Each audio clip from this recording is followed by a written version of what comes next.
Last time we were talking only about COVID at that point, and you said we wouldn't be completely back to normal until this coming fall.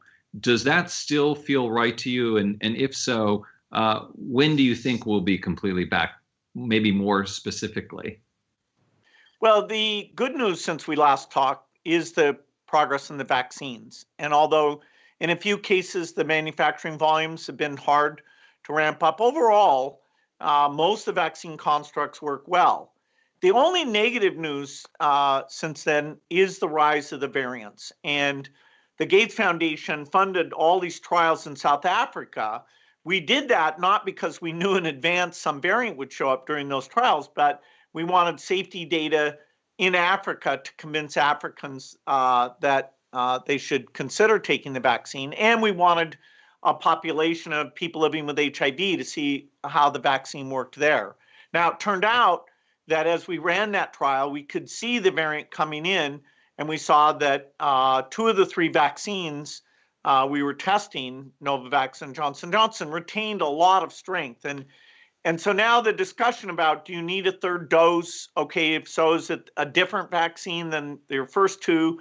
Do we need to tune the vaccine? Our vaccine team is working with the government now to figure out that plan.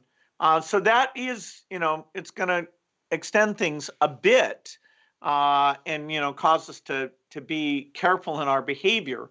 But overall, I'd still say by the fall, the U.S., particularly if we can get the message out to encourage wide acceptance of the vaccine, will avoid a fall wave, which will be, fantastic. Now, we need to help the whole world, and that's where the Gates Foundation funding of these Indian factories and getting huge capacity up so that the disease isn't coming back to the U.S., so we have a world economy that's going full speed, that creates jobs here, and just to save lives. Bill, forgive me if you did this on national television last week, but have you gotten vaccinated?